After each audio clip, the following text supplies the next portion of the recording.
Han Apavritai Karnarandharair Yushta Drishtyo Shatirgiraham Dishtya Tvaya Nushitoham Nishtoham Shishtoham, yeah. Kritaschanu Graho Mahan Apavritai Karnarandharair Yushta Drishtyo Shatirgiraham Dishtvatvaya Nushishtoham Kritaschanu Graho Mahan Apavritai Karnarandharair Yushta Drishtyo Shatirgiraham Dishtva Tvayanushishtoham Kritaschanu Graho Mahan Apavrita Karnarandhar Yushta Drishtyo Shatirgiraham Dishtya Tvayanushishtoham Kritaschanu Graho Mahan Apavritai Karnarandhrair Yushta Drishtyo Shatirgiraham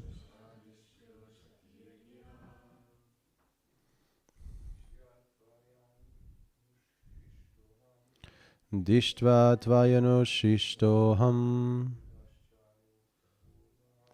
Kritaschanu Graho Mahan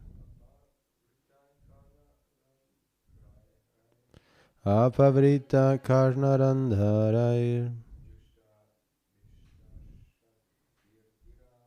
Yushta Drishtyo Shatirgiraham Dishtva Tvayanushishtoham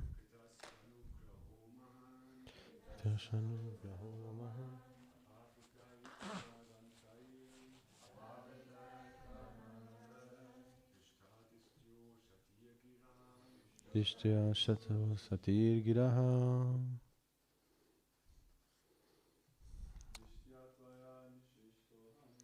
Dishtva Tvayanushishtoham Kritaschanu Graho Mahan Apavrita Karnarandharair Yushta Drishtyo Shatirgiraham. Matajis. Drishtva Tvayonashishtoham Kritaschanu Graho Mahan Apavrita Karnarandrair Yushta Drishtyo Satirgiraha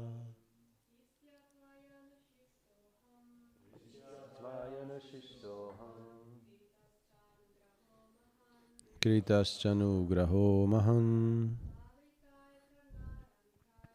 Apavritai Karnarandharair Shatirgiraha. Somebody else? Okay, I'll leave the word-by-word translation for the tomorrow verse. We'll read now the previous verse. But anyway, it was a little bit difficult to chant, so it's good we practiced today already. So text 6 is actually today's verse.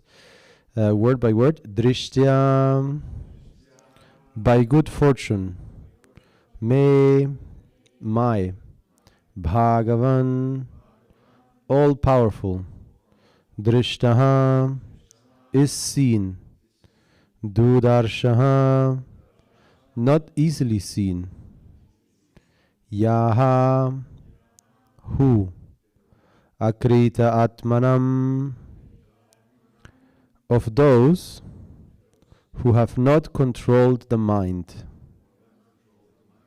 and senses. Dishtya, by my good fortune. Padarajaham, the dust of the feet. Sprishtam is touched. Shirshna, by the head. Me, my. Bhavataha, your. Shivam, causing all auspiciousness. Translation and purport by His Divine Grace, A.C. Bhaktivedanta Swami Srila Prabhupada Ki Jai. It is my good fortune that I have been able to see you, for you cannot easily be seen by persons who have not subdued the mind or controlled the senses. I am all the more fortunate to have touched my head to the blessed dust of your lotus feet. Purport. The perfection of transcendental life can be achieved simply by touching the holy dust of the lotus feet of a holy man. In the Bhagavatam, it is said, Mahatpada Rajobhishekam, which means to be blessed by the holy dust of the lotus feet of a Mahat, a great devotee. As stated in the Bhagavad Gita, Mahatmanas too, those who are great souls are under the spell of spiritual energy, and their symptoms is that they fully engage in Krishna consciousness for the service of the Lord. Therefore, they are called Mahat. Unless one is fortunate enough to have the dust of the lotus feet of a Mahatma on one's head, there is no possibility of perfection in spiritual life. The parampara system of disciplic succession is very important as a means of spiritual success. One becomes a Mahat by the grace of his Mahat spiritual master. If one takes shelter of the lotus feet of a great soul, there is every possibility of one's also becoming a great soul. When Maharaj Rahugana asked Jada Bharata about his wonderful achievement of spiritual success, he replied to the king that spiritual success is not possible simply by following the rituals of religion, or simply by converting oneself into a sannyasi or offering sacrifices as recommended in the scriptures. These methods are undoubtedly helpful for spiritual realization, but the real effect is brought about by the grace of a Mahatma. In Vishwanatha Chakravarti Thakur's 8 stanzas of prayers to the spiritual master, it is clearly stated that simply by satisfying the spiritual master, one can achieve the supreme success in life. In spite of executing all ritualistic performances, if one cannot satisfy the spiritual master, one has no access to spiritual perfection. Here, the word akritatmanam is very significant. Atma means body, soul, or mind, and akritatma means the common man who cannot control the senses or the mind. Because the common man is unable to control the senses and the mind, it is his duty to seek the shelter of a great soul or a great devotee of the Lord, and just try to please him. That will make his life perfect. A common man cannot rise to the topmost stage of spiritual perfection simply by following the rituals and religious principles. He has to take shelter of a bona fide spiritual master and work under his direction faithfully and sincerely. Then he becomes perfect without a doubt. Om Jnana Timirandasya Gyanam Jnana Shalakaya Chakshurum Militam Yena Tasmai Shri Gurave Namaha Shri Chaitanya Manobistam Stapitam Yena Bhutale Swayam Rupa Kadamayam Dadati Swapadantikam Vandeham Shri Guru Shriyuta Parakamalam Shri Gurum Vaishnavamscha Shri Rupam Sagrajatam Sahagana Ragunatam Vitam Tam Sajivam Sadvaitam Savadutam Parijana Sahitam Krishna Chaitanya Devam Shri Radha Krishna Padam Sahagana Lalita Shri Vishakam Vitamscha He Krishna Karuna Sindhu Dinabandhu Jagatpate Gopesha Gopipakanta Radhakanta Namostate Jayatam surato pangor mamamanda matirgati matsarvasva padambojo radhamadana mohano divyad vrindaranya kalpadru mada Srimad Ratangara simhasanasto Srimad Radha Srila Govinda Deva Upreshtalivi Savimano Smarami Shrimandra Sarasaramvi Vamsiva Tatatastitaha Karsham Veno Svanai Gopir Gopinata Shriyastunaha Tapta Kanchana Gaurangi Radhe Vrindavaneshwari Vrishavano Sutta Devi Pranamami Hari Priye Jai Shri Krishna Chaitanya Prabhu Nityananda Shri Advaita Gadadhara Srivasari Gaura Bhakta Vrinda Hare Krishna Krishna Krishna Hare Hare Hare Rama Rama Rama Hare Hare. So once again the verse Drishyame Bhagavan Drishto Durdarsho Jo Kritatmanam Dishtya Padaraja Sprishtam Shirshname Bhavata Shivam.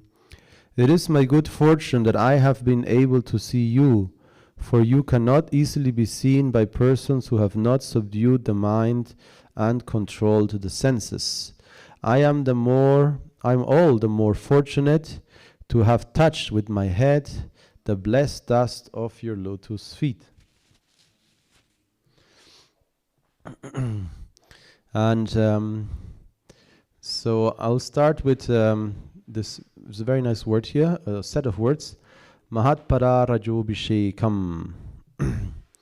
So Mahatpada Rajobhishekam. Rajabhishekam, usually it's when a king is coronated. Traditionally, when a king is coronated, they actually perform a complete abhishekam, like we perform for Lord Nrsimhadev. Twice a year, at least twice a year, we perform big Maha Raja Abhishekam with many ingredients, sometimes with over 64 different upacharas. And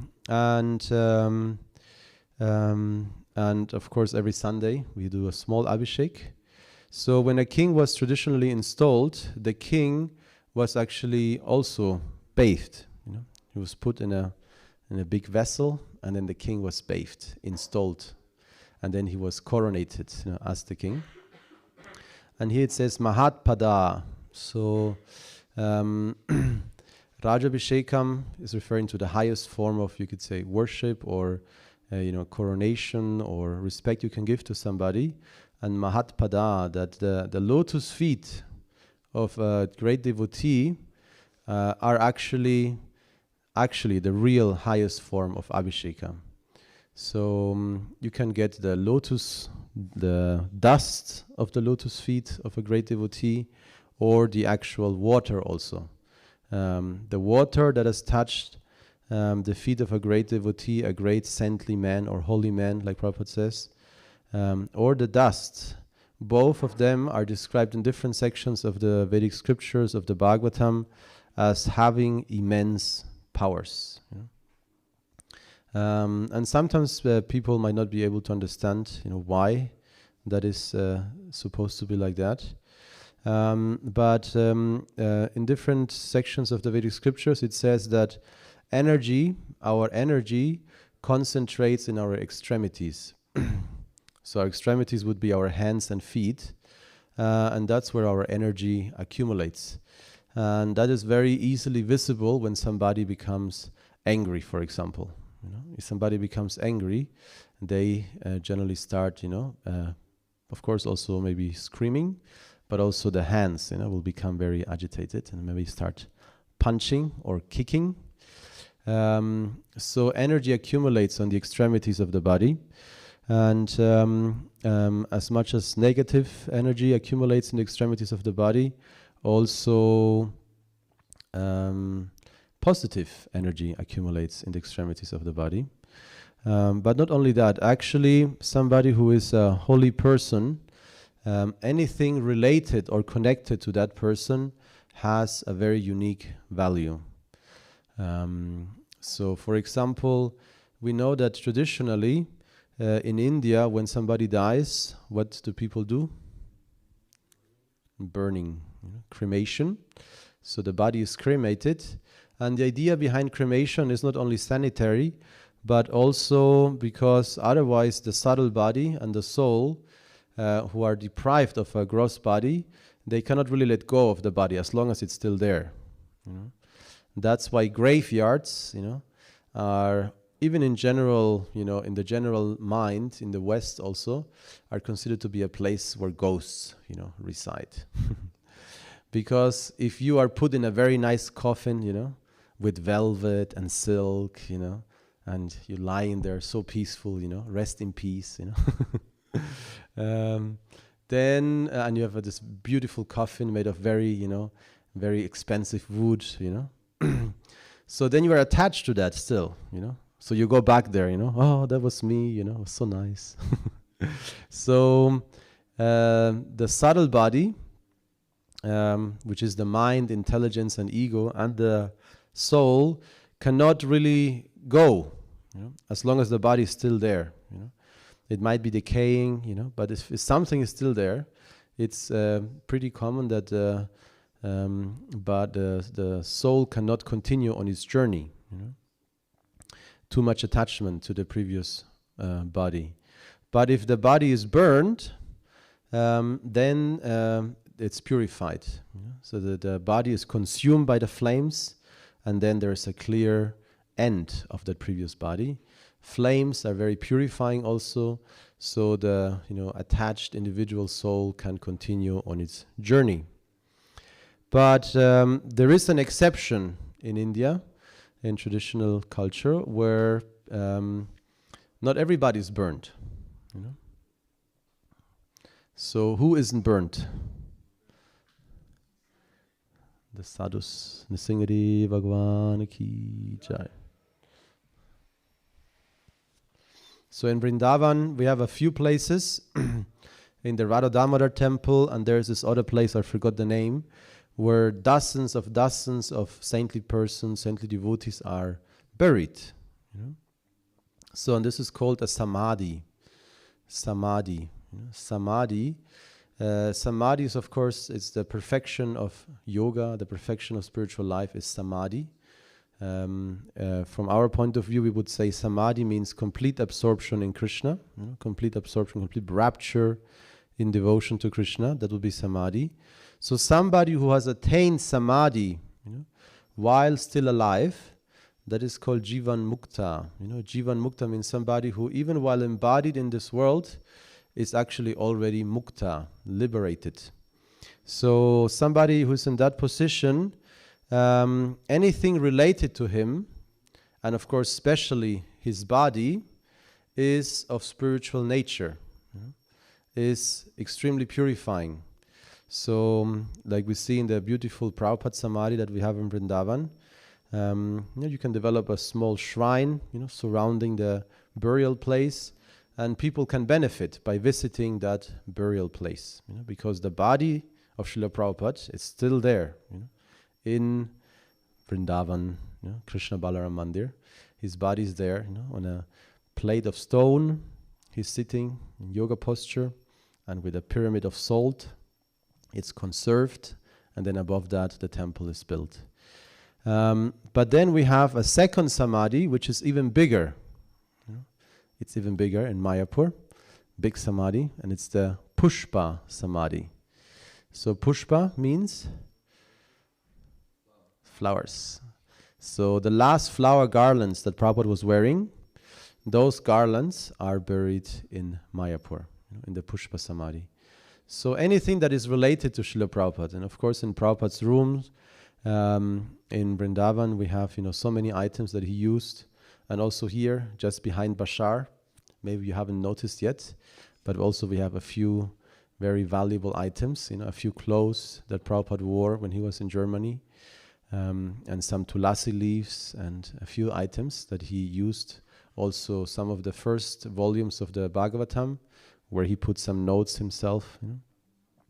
So, yeah, a few temples have this, great treasures. Some temples have more, some less. But in many temples, they treasure those items very, very much, because they're related to Srila Prabhupada, to a pure devotee.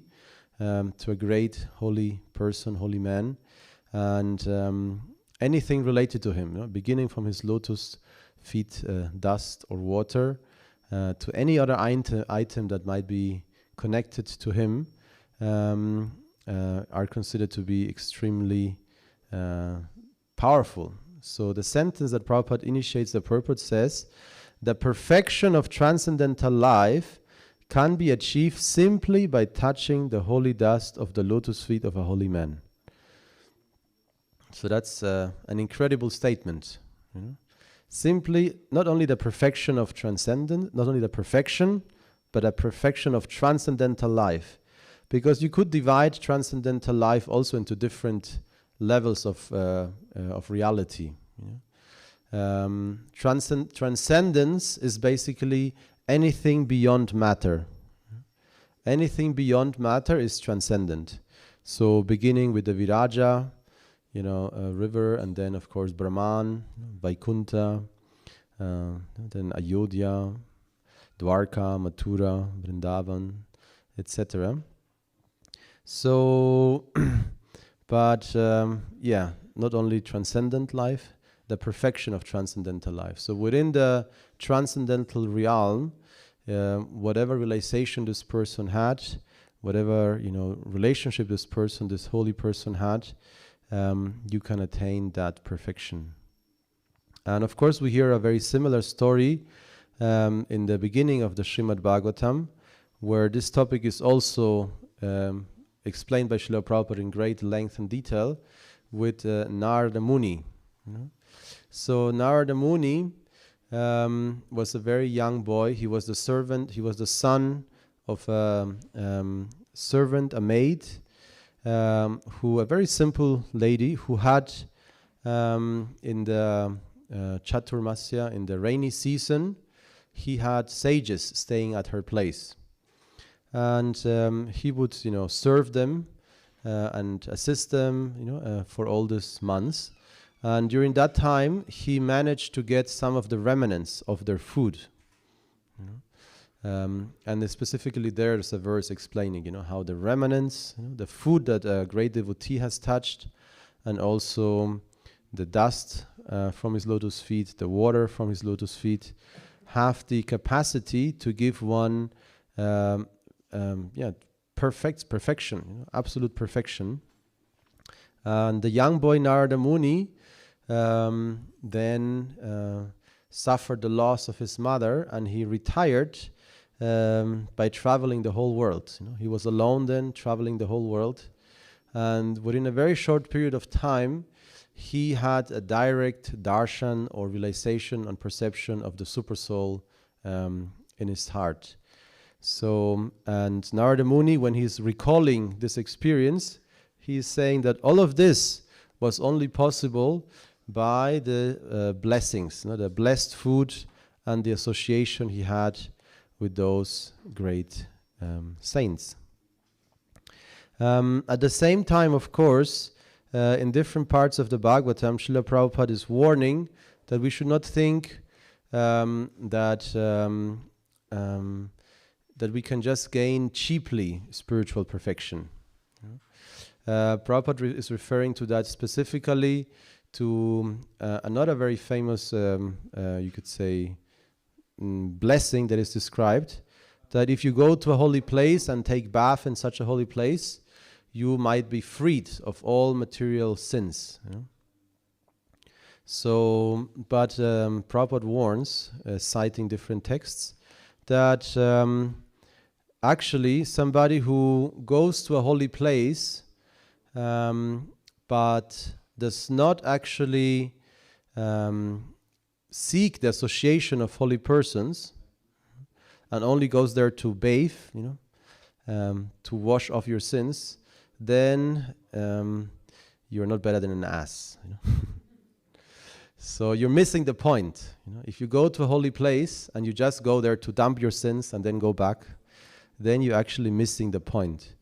And you could say that something very similar is, of course, in relation to the lotus feet. Of course, it has an effect, but if you don't have true respect, for a pure devotee, it's not that it will just, automatically free you, but it has the potential for sure. So if you take the dust of the lotus feet of a great devotee like Srila Prabhupada, and of course it's very common I've seen it in Vrindavan and also in Mayapur parikrams. When great devotees, some spiritual masters are walking, people are going behind, and taking the dust, collecting it from different devotees, and some people are just rolling, on the dust as they walk ahead. So with the right attitude, certainly, it's an incredibly powerful blessing, the dust of the lotus feet of a pure devotee. And then, let me see where that sentence is. Those who are great souls are under the spell of spiritual energy, and their symptom is that they fully engage in Krishna consciousness for the service of the Lord. Therefore, they are called Mahat. So, of course, this is a simple, short definition of somebody who is a Mahatma, a great soul. And it's nice how Prabhupada says they are under the spell of spiritual energy. So, under the spell of spiritual energy. Because technically a devotee or a true transcendentalist is somebody who is taking shelter of the spiritual internal reality. So we have the external energy, the Bahiranga Shakti, the external energy, and then there is the Antaranga Shakti, the internal spiritual energy. In some sections of the fourth canto of Srimad Bhagavatam, Srila Prabhupada talks about how we actually only have to choose under which influence we want to be placed. That's our free will. So our free will within matter, when we are within the material energy, is very, very limited. Depending on your karma, you will have more or less free will. So that's also a very interesting point to notice, that free will is not equal for everybody. So it really depends on your karmas. So within matter, the free will is always going to be limited. Depending on what intelligence you have, what facilities you have, what body you have, which country you're born, which family you're born, all of that plays a role in how much free will you actually have. So free will is not at all equal for everybody. It's very much conditioned by our karmas within matter. So yeah, within the material reality, one could even argue that there is no really free will, because we're always conditioned, by our desires, by the three modes of nature. So our free will is actually very, very narrow.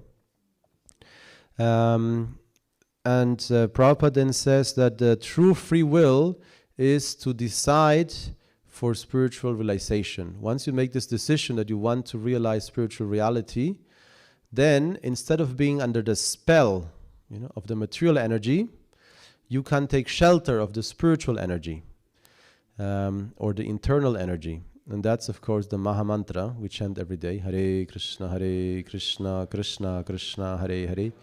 Hare Rama, Rama Rama, Hare Hare. So Hare, or Hara, the universal mother, is the spiritual energy. And we are seeking shelter of her. And she gives shelter, she gives protection. And like it says here, and you might even be under the spell of spiritual energy. So if you're under the spell of spiritual energy, that means that there is no way the external energy can distract you. So, because when we chant the Maha Mantra, you can perceive the process of japa meditation in different ways. So japa mantra meditation that we perform every morning might be a discipline, a discipline that you just perform. Or it might be a form of meditation, of absorption. Or it might be a form of mind control, to focus the mind and control the mind. But ultimately, what we are really doing, if you understand the meaning of the mantra, is actually taking shelter of the internal energy, of the spiritual energy. We are taking shelter of that spiritual energy, and Satchidananda Swami often talks about it, that you cannot force the holy name. Sometimes we think we can do that. We are, chanting, very violently even maybe, trying to force the mind to focus on the holy name, which is required to some extent, but ultimately you cannot force it. You have to take shelter, Prabhupada says, like a child calling for its mother. And Hara is the universal mother. So she is a mother. You can call to her for shelter like a child calls for a mother. And once we are absorbed in that calling, at one point, it's not anymore that you are pushing your mind to focus on the mantra, but actually the mantra is, you could say, you are under the spell of the mantra. You can't let go of the mantra. You're always chanting. And I only experienced this when I was, doing book distribution, full time on book distribution. We chanted every morning, very concentrated for around 2 hours. Then we had a very, compressed, very nice morning program, Bhagavatam lecture, and then we had the stack of books in our arms, and automatically started chanting. So then you're chanting all day in between, talking to people, and then when you stop distributing books, you're still chanting. So it becomes your second nature, maybe your first nature. It becomes something absolutely natural. You're really under the spell, under the pull, you could also say, of that internal energy. And that's when we have ruchi. That's when we have true taste. Unless we have this taste and this natural attraction, it still might be, mind control, a discipline that we need to perform. But like Prabhupada says here, if we follow a mahant, if we follow a great personality, a great devotee, if we take shelter of this person, of his instructions, the lotus dust, the dust from his lotus feet, then there is a very great chance, Srila Prabhupada says, that you also might become qualified as them. So that's the general principle of the Guru Parampara. The Guru Parampara is the system where each spiritual teacher is actually qualified by the blessings of his predecessor. So the blessing might be, directly through initiation or through instructions, but every member of our Guru Parampara received blessings from their predecessor. Sometimes it's directly through an initiation, Diksha initiation, but actually Diksha and Shiksha initiations are equally valuable. So the Shiksha initiations, that means the instructions that you receive from a spiritual master, are equally valuable. And some people might even argue that Shiksha is more important than Diksha. Because Shiksha is what actually connects you with the service of the spiritual, you could say, the transcendental reality, ultimately Radha and Krishna. And it's also described that the Shiksha initiation of a spiritual master is related to Radharani. So Radharani is the ultimate Shiksha Guru, while Nityananda Prabhu is the ultimate Diksha Guru. So through Nityananda Prabhu we connect to the Guru Tattva, the line of disciplic succession, and through Shiksha we connect to the service of Radha and Krishna and Braja, Bhava, etc. So Shiksha and Diksha, they're both very important. And in our disciplic succession, also we have the situation that, of course, Prabhupada is the direct Diksha disciple of Bhaktisiddhanta Maharaj, but then the relationship is a lot with Shiksha. Bhaktivinoda Thakur is a Shiksha disciple of Jagannath Das Babaji, for example. And then I want to focus to end the class on the 8 verses from Vishwanath Chakravarti Thakur, the Guruvastakam. So the Guruvastakam, we sing it every morning.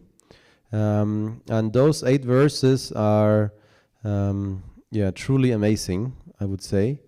And we had Paramshaya Prabhu talking about it in a few very interesting topics. So I will talk about a little bit what he said and then go through each one of the verses.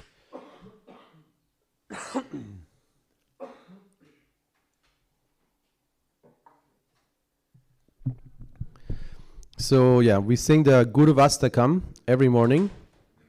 And Paramshaya Prabhu was talking about how, for whom is that Guruvastakam meant, you know? So Guruvastakam, of course, means the 8 stanzas for the spiritual master. Prabhupada translates it like that here. The 8 stanzas of prayers to the spiritual master. Stanzas, Verse.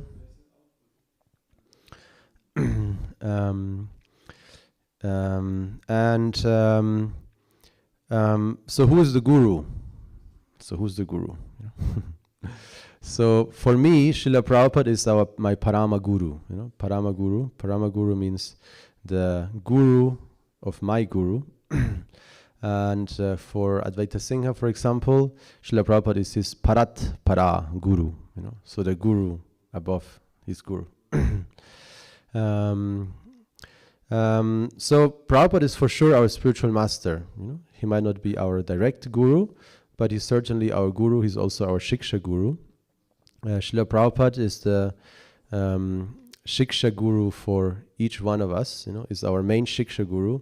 He's certainly, without dispute, the undisputed and supreme Shiksha guru of ISKCON. You know? All of his books, you know, are the basis for anything we do, anything we want to accomplish, anything we want to develop.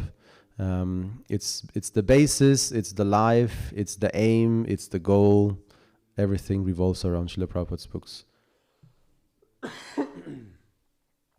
So certainly, therefore, you could say Srila Prabhupada is a guru that we can you know direct these prayers to. Because when I grew up, when I was a young bhakta, for sure for me was very clear. Guruvastakam is for Srila Prabhupada.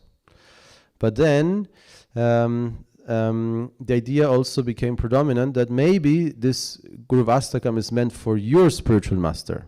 You know, it's for your spiritual master.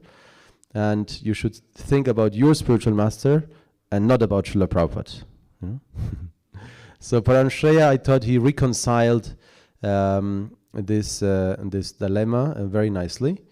And in my mind, like he also was talking about how when he sings those prayers, and of course if you sing those prayers, it's very good to know the meaning of what you're singing.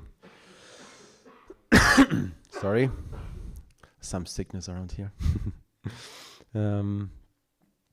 It's very good to know the meaning, because even transcendental sound vibration like the Hare Krishna Mahamantra, or also the Guruvastakam, the sound vibration, you know, of spiritual prayers, spiritual songs, have an effect even if you don't understand the language. You know, clearly that's stated. Prabhupada says that as well. But if you understand the meaning, of course, you can put much more intention, you know, and understand what you're actually singing. So when we sing those prayers, Paramshaya was saying he naturally always thinks about Srila Prabhupada, because Srila Prabhupada just perfectly fits those prayers. You know, each one of them, Prabhupada is just the perfect example. And of course, also in Vrindavan, that's what they depicted. You know, in the Prabhupada Samadhi, if you go to the upper level of the Prabhupada Samadhi, there are 8 very, very, very beautiful, intricate brass relief dioramas depicting Srila Prabhupada, representing and personifying each one of those 8 prayers. But of course, also when I chant this, when I recite this chant or chant along in a Mangalartik, I in a few of them I actually think of some Shiksha gurus or my Diksha guru. You know? So, for example, the fourth verse. Chaturvidha Shri Bhagavat Prasadana Svadhana Triptam Hari Bhakta Sangam Kriptvaiva Triptim Bhajato Sadevam Vande Guru Shri Charanaravinda. So Chaturvidha Shri Bhagavat Prasada. You know? So we are the spiritual master, somebody who is expert at preparing food in 4 different flavors. You know, 4 different flavors. So when I chant this strophe, I very often think of Bhaktibringa Govinda Swami. And most of you maybe don't know him. Some of you probably know Bhaktibringa Govinda Swami, very famous Kirtaniya. But he's also famed to be an amazing cook. You know? And when he was a young brahmachari, he was often called kitchen acharya. You know? He cooked, always. He was one of the main cooks in New Mayapur, and wherever he went, he's famed to be a great cook. And very often also for the GBC meetings, he volunteers to cook for the entire GBC meeting. You know? So like that. So he certainly is, a representation of that verse as well. So somebody who takes great pleasure, the spiritual master takes great pleasure in offering, 4 different types of food to Krishna and then distributing it to the people.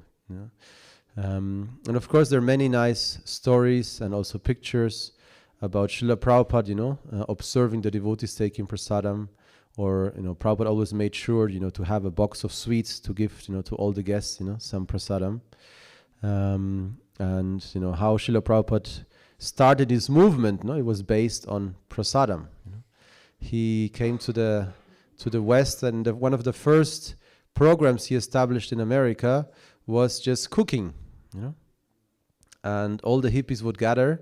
And they would, enjoy the meals cooked by Srila Prabhupada directly. Imagine that. We know that the quality of prasadam increases by the consciousness of the cook. What consciousness the cook has while he's preparing prasadam has a direct effect on the quality of the prasadam. Of course, then who offers it as well. But especially who is cooking. And we also hear about a godbrother of Srila Prabhupada, Krishnadas Babaji, who was very fond of the Srila Prabhupada and his movement, and who also actually introduced kirtan in many different facets into ISKCON. He was famed to cook a khichdi without any spices and salt. Very simple khichdi. I don't know exactly which ingredients, but it was said without salt, without spices. But this khichdi was famous to be extremely tasty.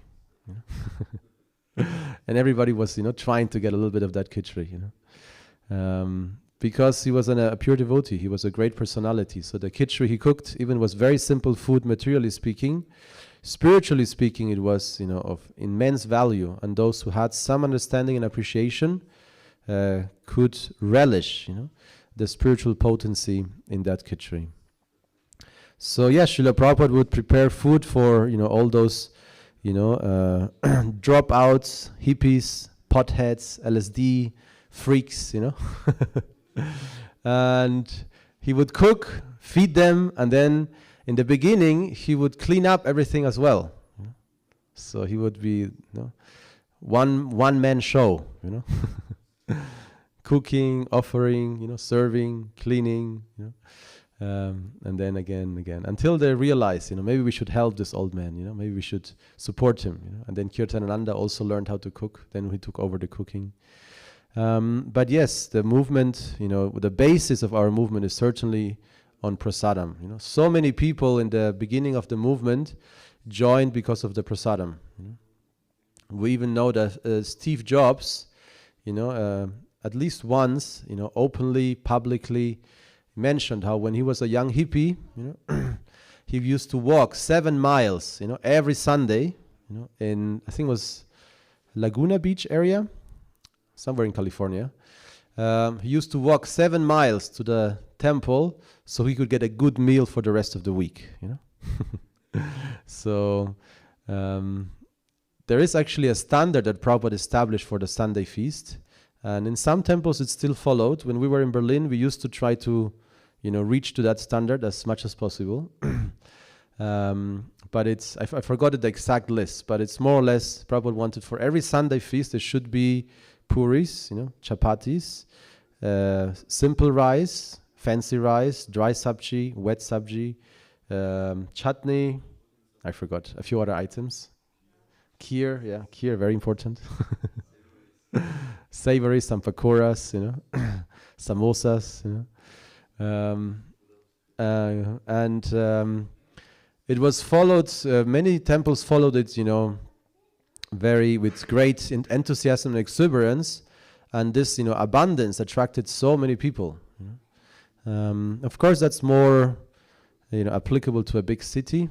If you have a big city, like Berlin or any bigger town, you can easily get 50 to 100 people every weekend. New people who visit the temple, and if they get an amazing feast, they take a very good impression home. Then when I chant the third prayer, Shri Vigrahara. Shri Vigrahara generally refers to Radha Krishna, but Shri Vigrahara could mean any form of the Lord. So here we have Prahlad Nrsimhadev, Lakshmi Nrsimhadev, Shri Vigrahara, Dhana Nityanana, Shringaratan Mandira Marjanada. Shringara means to decorate the Lord. And actually we call it deity greeting. The deity greeting actually is called Shringara Darshan. Traditionally, Shringara Darshan is the deity greeting where the Lord is decorated, very opulently with ornaments, with flowers, with beautiful fabrics. So when I sing this prayer, I also tend to think of my spiritual master, because he's a great pujari. He's such a great pujari, and he is always performing archana, seva, very expertly, very beautifully, very high quality. And in some, Karamakana Maharaj many years ago told how once in the Jumnaswami in South Africa, he agreed to perform a public demonstration of how he does his puja. So he set up, his puja table in the temple room, and then all devotees were sitting around and just chanting silently and observing, how he was performing his puja. So, and there are actually quite a few spiritual masters who very expertly perform, puja. And puja, Shringaratan, decorating the Lord, the temple, the altar, is directly connected with Mandira Marjanado. Mandira Marjanado means to clean the temple. To maintain cleanliness, in the worship, and of course also to clean the temple itself. You could also say that, serving the deity on the altar or cleaning the temple, on the spiritual plane, there's no difference.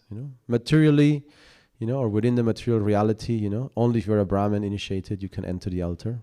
And usually somebody who's very new might be cleaning the temple room. But while cleaning the temple room, you can achieve as many realizations and gain as many spiritual blessings as while serving the deity. Or another interesting aspect is also that just by appreciating the service of the pujaris, or it says, Prabhupada says, if you are looking at the pujari performing the arati very consciously, how the pujari is, performing the arati, if you can even count, the circles, together with the pujari, then you get the same benefit as the pujari. So there's no real impediment actually. And like that. And of course, then we have the second verse. The second verse talks about kirtan, and how the spiritual master experiences romancha, ecstatic symptoms, the body shaking, tears, emotional outbursts, and with Srila Prabhupada we have experienced that for sure. There's a few instances where Srila Prabhupada was chanting Radha Madhava especially, and he would be visibly in emotion, and you could visibly see how he's trying to control his emotion, or was in a very internal state, and then he came back into his external state. But of course we have many other great kirtaniyas also, many spiritual masters who are great kirtaniyas, and you can observe that some of them sometimes exhibit some very ecstatic symptoms. With Karambakana Swami, I very often was amazed how much energy he could put into kirtan. Even his voice was already almost gone. He was traveling for weeks and weeks on end, always a different place, and he would come and still perform one more kirtan, and with full exuberance. So you need to have some true taste and experience some ecstasy for you to be able to perform kirtan. Even materially you are completely exhausted. And then the first verse is of course a very, very beautiful analogy about how the spiritual master is collecting mercy from the ocean. Just like the clouds collect water from the ocean, the spiritual master is collecting mercy from the ocean of Krishna. And just like the clouds can extinguish a forest fire, nothing else can extinguish a forest fire unless there is a lot of rain. In a similar way, the forest fire of material anxiety that we are all individually experiencing can be extinguished by the mercy of the spiritual master. So it's a very, very beautiful analogy how the spiritual master is coming out of his causeless mercy, and this also reminds me of this very interesting talk between Vishnujan Swami and Srila Prabhupada. Vishnujan Swami, who was one of the earliest disciples of Srila Prabhupada, a great kirtaniya, very, very ecstatic devotee. Actually, many of our current ISKCON gurus were trained or inspired to become devotees by Vishnujan Swami. So, and he was, very extremely successful, one of the most predominant preachers and kirtan singers in Prabhupada's times. So he once asked Srila Prabhupada, why is it that you give me so much mercy? Why is it that you give me so much mercy? And then Prabhupada said, I'm not giving you more mercy, I'm just like the rain, the rain is going everywhere, but you're taking it, So when the rain falls on the ocean, not much benefit. When it falls on a rock, also not much benefit. When it falls on fertile soil, then abundance. So in a similar way, we should understand that it's up to us also. The mercy is there. Srila Prabhupada's mercy is there. His blessings are there. His instructions are there. And along with the instructions comes the Shakti, the empowerment to actually execute those instructions. If we sincerely follow instructions, we also will be empowered. Shakti Avesha, we can be empowered or covered with the Shakti of Krishna or a spiritual master. But it's up to us to make ourselves available. So the mercy is there. So Vishnujan Maharaj took it. That's why he was so ecstatic. And then we have, of course, the fourth and the fifth shlokas. They are very intimate, actually, and are talking about the most intimate pastimes of Radha and Krishna. But ultimately, the understanding is very easy. The fifth verse, fifth and sixth verse. The fifth and sixth verse. The fifth verse talks about the sequence of guna, madhurya, lila, guna, rupa, nam. Madhurya is very intimate, of Krishna. So there's the lila, there's the guna, there's the rupa, and there's the nam. So for us, everything begins with the Naam. If we chant the holy name, the more we chant the holy name properly, we might be able to appreciate deeper levels of kirtan. So there's Naam Kirtan. Naam Kirtan is what we do predominantly. Naam Kirtan, we sing the Hare Krishna Mahamantra again and again and again and again. Then we have Rupa. Rupa means the form. The more we chant the holy name, at one point you might start, thinking about the form of the Lord, meditating upon His form. Or if you're chanting in front of Krishna in the temple, you are chanting His holy name and seeing His form.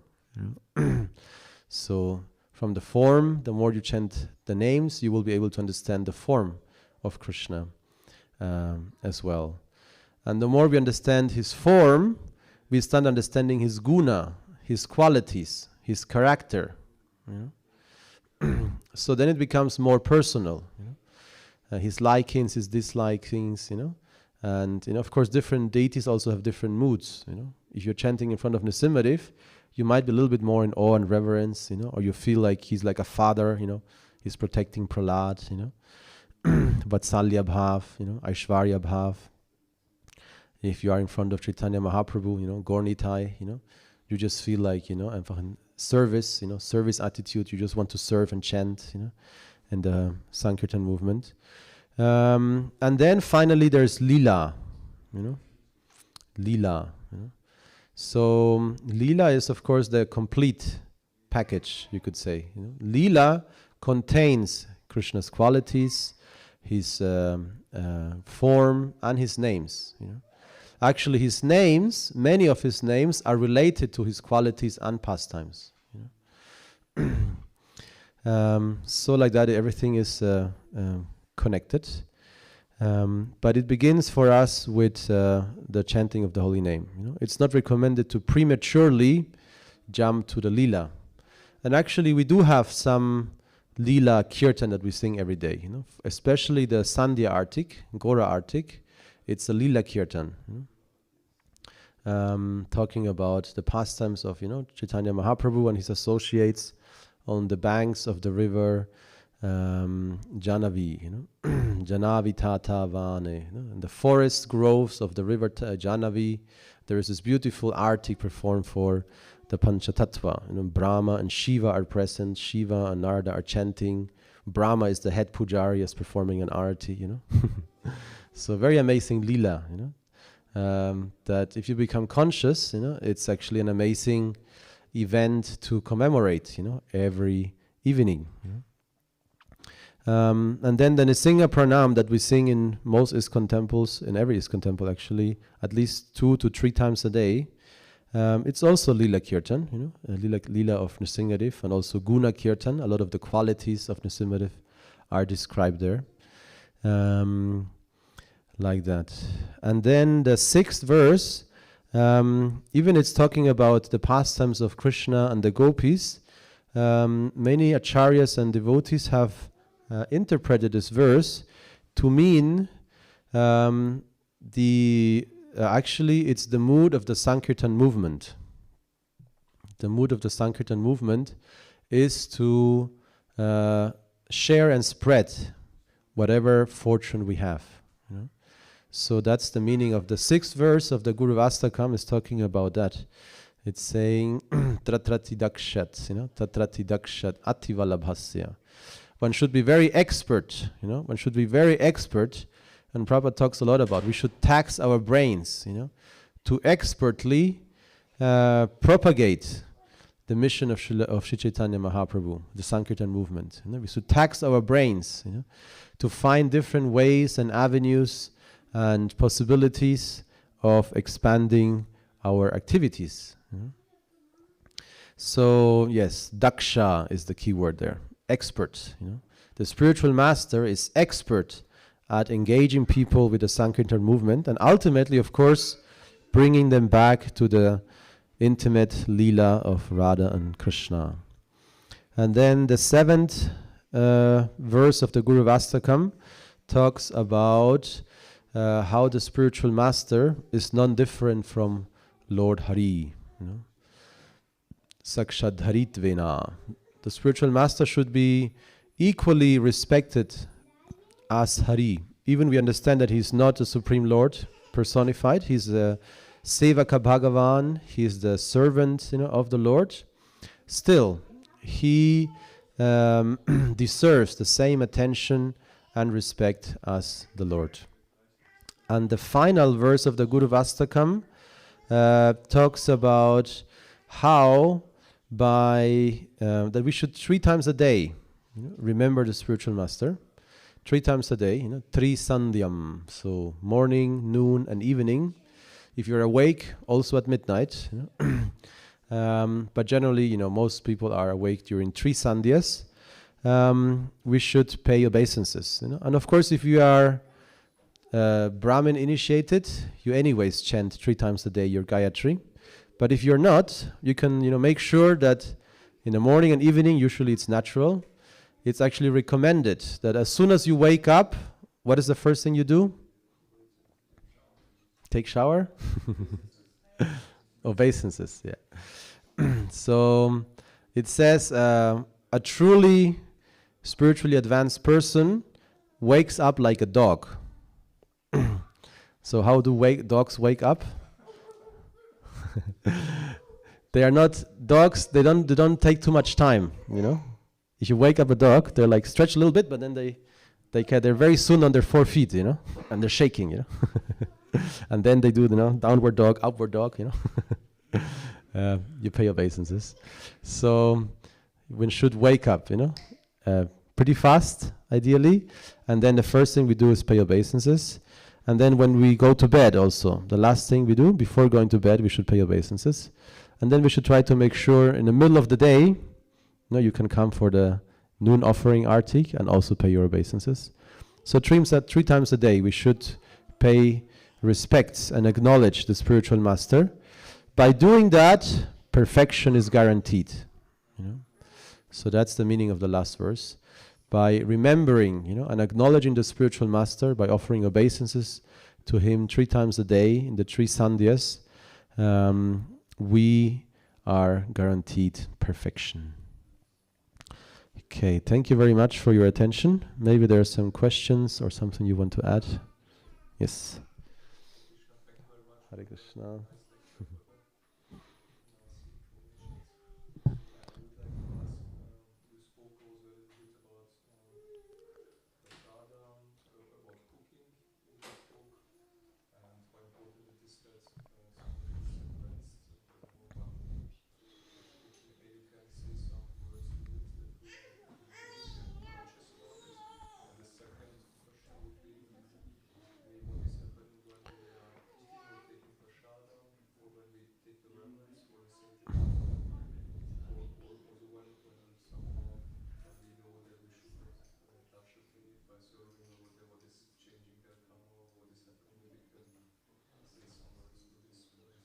Also the second one I didn't understood fully, but I'll answer the first one first.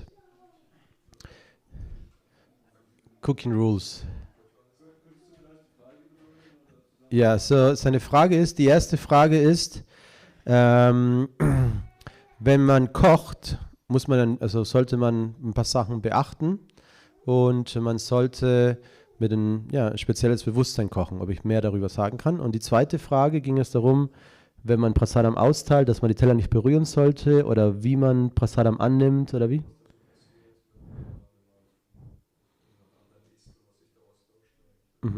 Okay.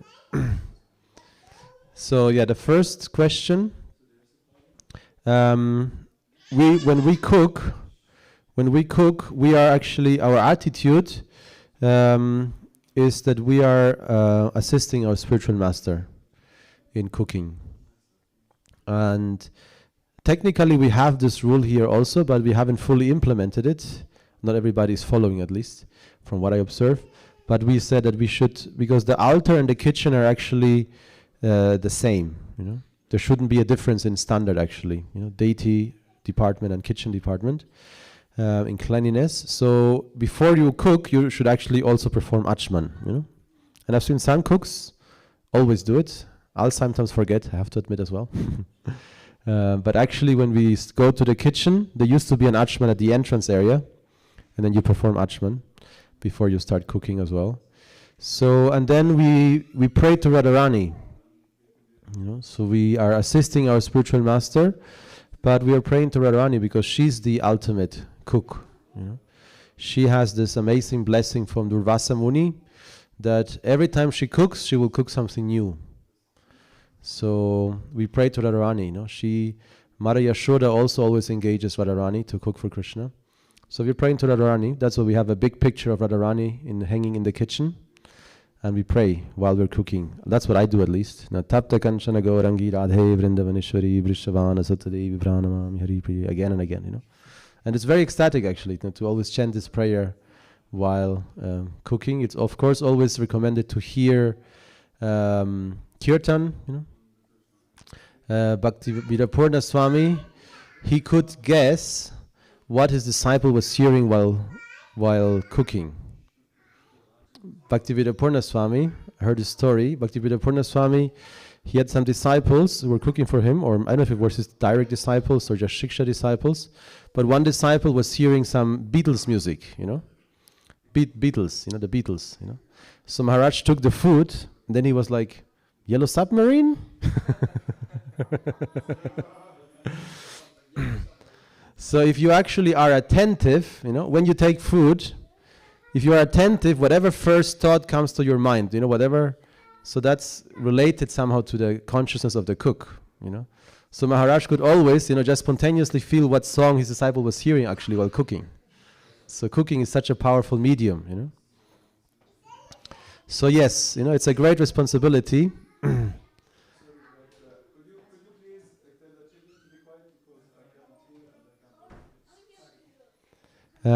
Thank you.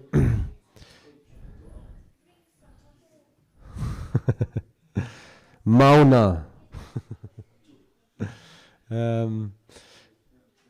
Yes, so it's a great responsibility to cook. And about the second question, generally, you would want to take food for somebody who's more advanced, somebody who's more advanced, a senior devotee, a spiritual master. But of course, devotees don't want to, be perceived in that position. Even Srila Prabhupada, he didn't like it when people were constantly touching his feet. It's custom, and it's of course, it's written here. Take the dust of the lotus feet, of a great spiritual person. But when too many people were trying to do that, he didn't like it. So like that, you have to be a little bit sensitive also when you take maha from somebody else. Maybe because you're trying to get his mercy. But if you annoy the person while doing that, maybe, it's an aparad mixed with getting some, maha from this person. Of course, there are many leelas and pastimes. Depends how intimate a relationship you have with somebody. You might have a pastime, of, stealing each other's food, But if you are not really sure or don't have an intimate relationship with somebody, the person might feel uncomfortable or offended even if you just, snatch somebody's, some elder devotee's food. And of course, that's the reason also why, like externally, it's because of hygiene that whenever we serve food, we want to prevent the spoons touching the plates, just for hygiene, very, very important. But even more important, of course, because otherwise the whole prasadam gets mixed. Especially if somebody is taking, a second serving, then it's very important to not touch the plate. Even in the first serving, it's a very subtle contamination because the plate, it might be new and clean, but still, if you hear tuck, tuck, and sometimes you still hear, tuck, tuck, means it's touching, Then it's a subtle contamination taking place. But of course, it's even worse if the person already has eaten, it's taking a second serving, and if you then touch and you put the spoon back into the prasadam, then whoever that person might be, his consciousness will be also spread in the food, And of course, we assume that most people who are here are, decent persons, but still, it will have an effect. And there might be some persons who are, maybe mentally sick, I always give the example of my mother. She once had invited a friend. She was a little bit mentally sick. She had the symptoms of hearing voices, very common. People hear voices, So she, and my mother always didn't took it so seriously, because if somebody tells you they're hearing voices, you're like, okay, you're hearing voices, What can I do, How can I prove if you're just telling me that, or maybe you're really hearing voices, what kind of voices? So my mother invited her to our place and gave her food, but she ate very, very little, So my mother didn't want to waste all of this prasadam, so she ate, the remnants. And that night, she had the same symptoms, She was hearing voices all night, Scary, So like that, consciousness spreads, through food, through physical touch, That's why sexuality also is very important, Sexuality, people nowadays randomly change sexual partners, There's so much karma and consciousness exchanged, So that's why, Sri Ramachandra gave the example, if you want to marry, ekapatni vrata, you should focus on one person, That's already a regulation, And from then you can regulate even more. Okay, yep. English.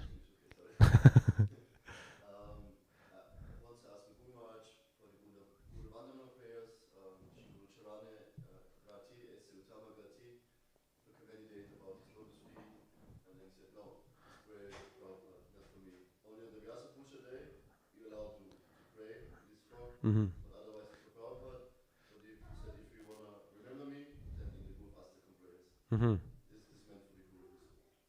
Nice. I mean, it doesn't exclude now that you can also read it over Prabhupada or other spiritual masters, but this was the instruction I got. Yeah. The Guruvastakam prayers is meant for the Guru, and the Guru Vandanam is strictly for Sri Prabhupada. Yeah. Yeah. So the Guru Vandana is the prayer we sing during Guru Puja. But of course, interesting because this prayer was composed by Narottam Das Thakur for his spiritual master, Lokanath Goswami. That's why we have the line there. Lokanatha Lokara Jivana. So Lokanath, Lokanath Lokara Jivana. No? He's the soul and life of the entire world, Lokanath. And that's why some people repeat that line a second time, and then they say, Prabhupada Lokara Jivana. But strictly speaking, that's not considered to be bona fide. But some people do that because technically that song in the Guru Vandana is composed for Lokanath Goswami by Narottam Das Thakur, but we're using the same song for our Srila Prabhupada. And we can certainly say that Prabhupada is also Lokanath. Lokanath means the master of the world. That name also fits Prabhupada. So no need to change it to make it more accurate. But yes, the Guru Vandana, if you think about your spiritual master, that's, parts of it, or Srila Prabhupada. Srila Prabhupada, for most people, I guess it's easier to think about each one of them directly, because Prabhupada is so universally, prominent for everyone. But I naturally always think in a few verses about a few Shiksha Gurus and my Diksha Guru as well. Yes, Prabhupada.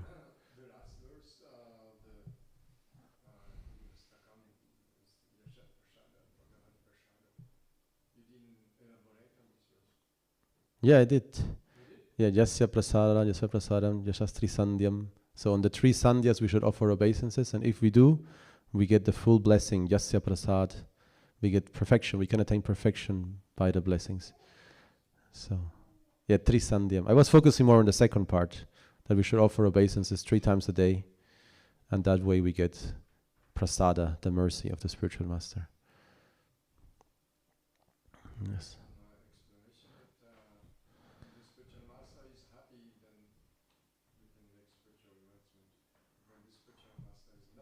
Yeah, true.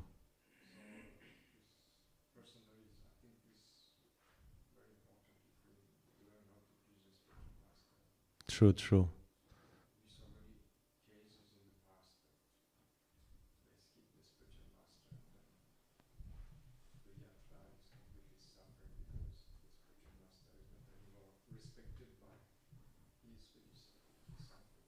Mm.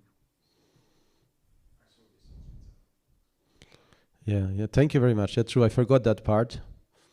That it's by pleasing the spiritual master that we attain perfection. I was focusing more on offering obeisances, respecting, acknowledging the spiritual master.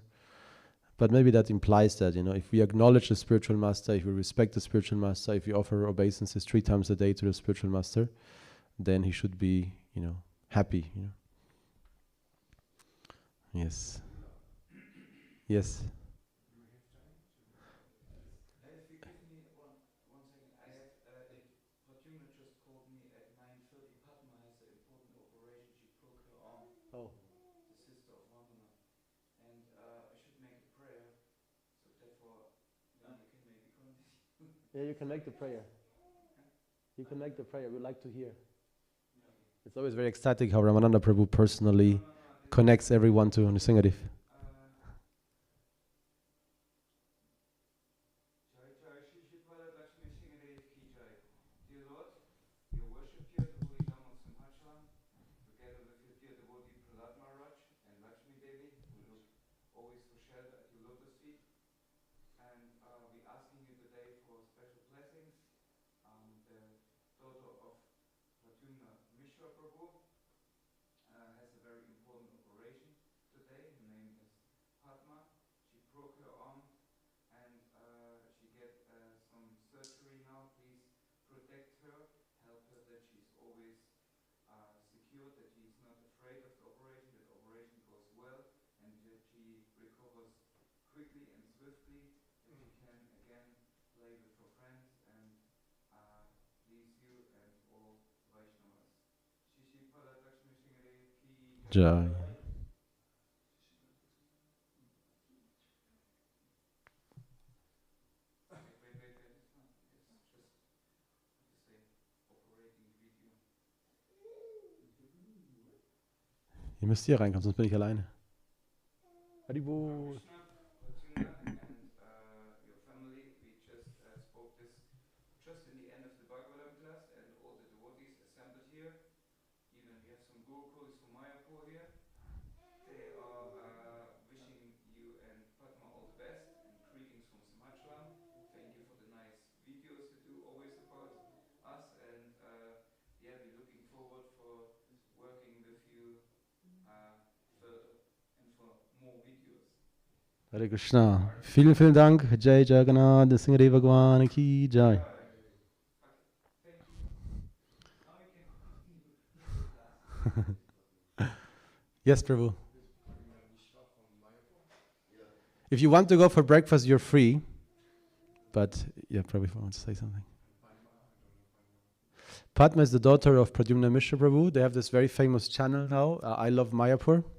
Or I Love Mayapur? Or I Love Mayapur, no? I Love Mayapur, yeah. Yeah. Du wolltest noch was sagen? Nee, nur so, war auch Lokara Chivana. Also das nicht auf Lokanath bezogen, sondern auf Lokara Chivana, also Lokara die alle Planeten, oder?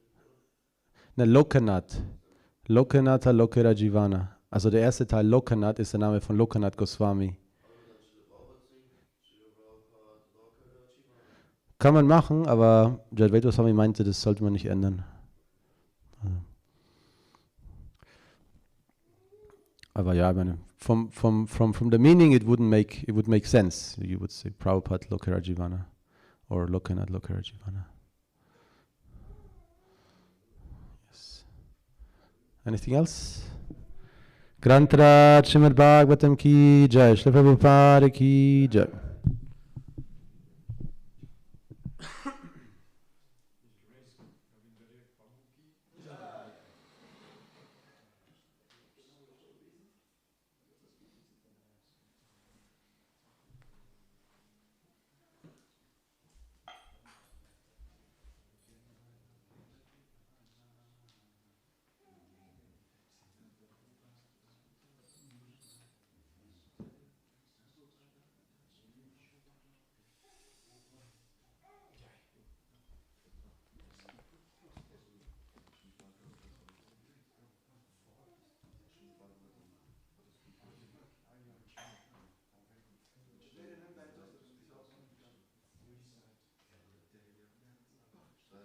Well, it's most convenient because other devotees have services and they want to put you on a day when nobody else Vigrahara.